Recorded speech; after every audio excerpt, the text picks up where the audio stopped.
Hello dear scholars. In this video I am going to explain the last two stanzas of the poem A Bronze Head, composed by W.B. Yeats. As we have discussed in our previous video, that this bronze head here is a reference to a bronze painted plaster bust of Maud Gonne, and the bust was made by the sculptor Lawrence Campbell and was on display. So, this bronze head is on display in the Dublin Municipal Gallery, and the bust depicted Maud Gonne as an aged woman. So, let's start in this video.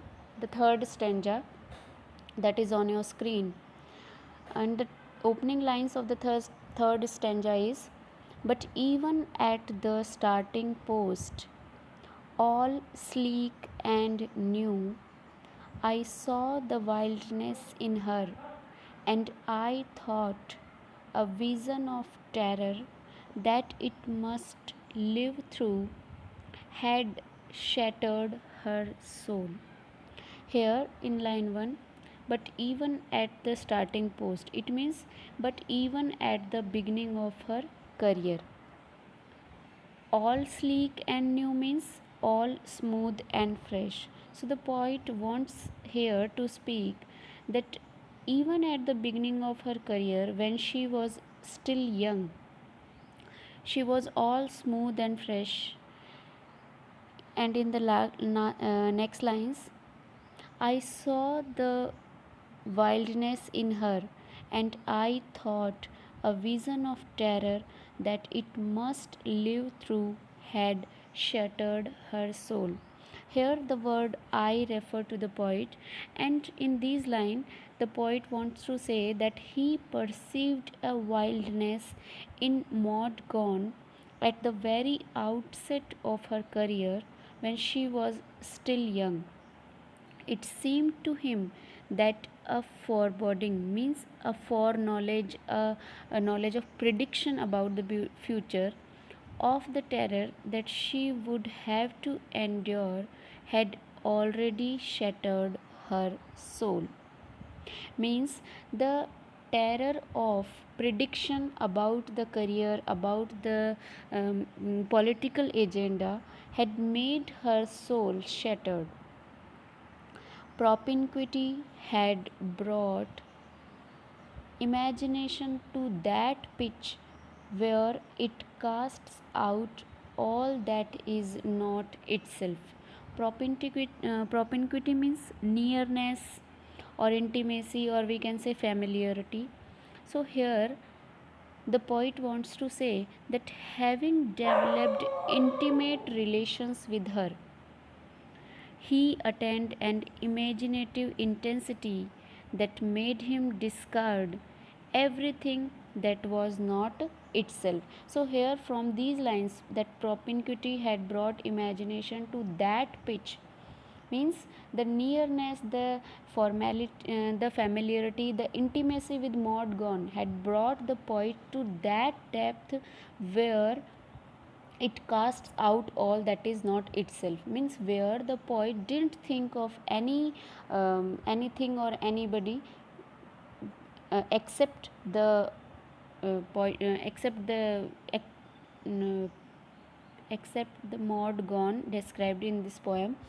And here the poet is saying that I had grown wild and wandered, murmuring everywhere, my child, my child.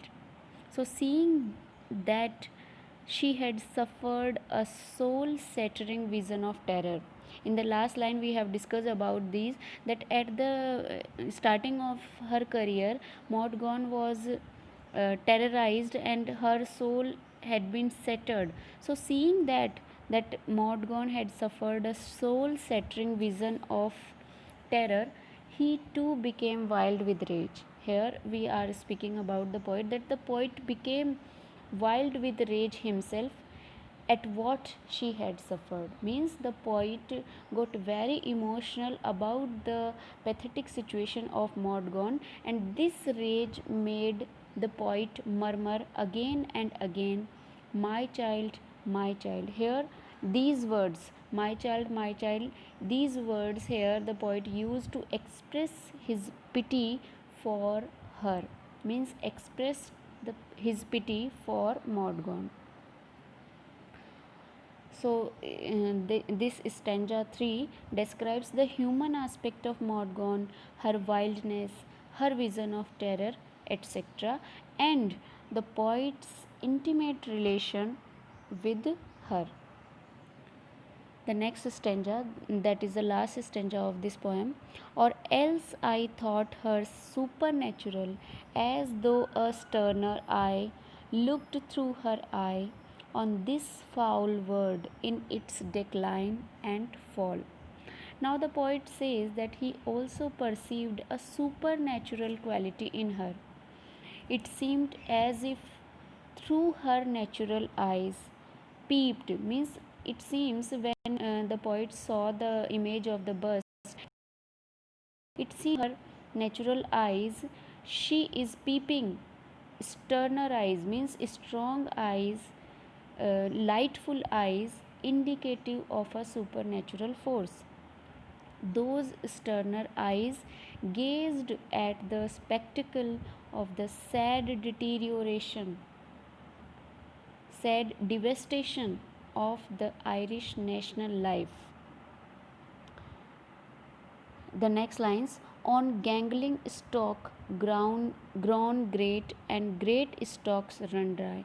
Here the poet is depicting the sad devastation of the Irish national life, where the low families rising to the wealth and the great households fading into insignificance, and at all the precious values of ancestral households being discarded, at the humiliation of man, of dignity and heroism at the hands of clowns and rascals.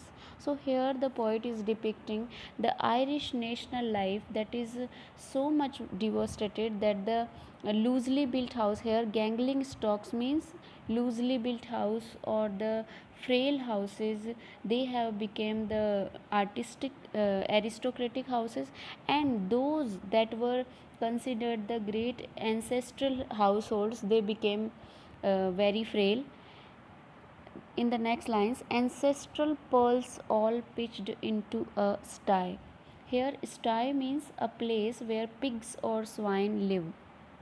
Heroic reverie mocked by clown and knave. Clown and knave means joker, or we can say rascals, clowns, and wondered what was left for massacre to save. So here the poet is describing the devastation of Irish national life, that all the low families rising to wealth and great households fading into insignificance, at all the precious values of ancestral household being discarded, at the humiliation of man, of dignity and heroism at the hands of clowns and rascals. Seeing these depressing spectacles, she wondered if there was anything left to save from the wide spread destruction. So the last line refers to the situation of Irish national life, and the last line also convey a message that the bust of Mordaunt is thinking that is there anything left to save from this widespread destruction. So in this poem, the poet is purely expressing his emotions, his intimacy towards Mordaunt, and the last two stanzas return to the second line of the poem again, expanding the observation that the head is not only human but superhuman. So the poet is considering Mordaunt's bust as superhuman creature, for even when he had first known her, he had seen the wildness in her. She seemed to him to have suffered a soul shattering vision of terror, which in turn made him wild. But she seemed also to be supernatural, as though a sterner eye looked through her eye. She was both a terrorized girl and an omnipotent judge, staring on this foul world in its decline and fall. Thus she was, like Yeats' great heroines, Mary, Leda, and Helen of Troy. The same is here with Mordgon, that these are the mortal and immortal girl and prophetess. So that's all about this poem. Thank you all.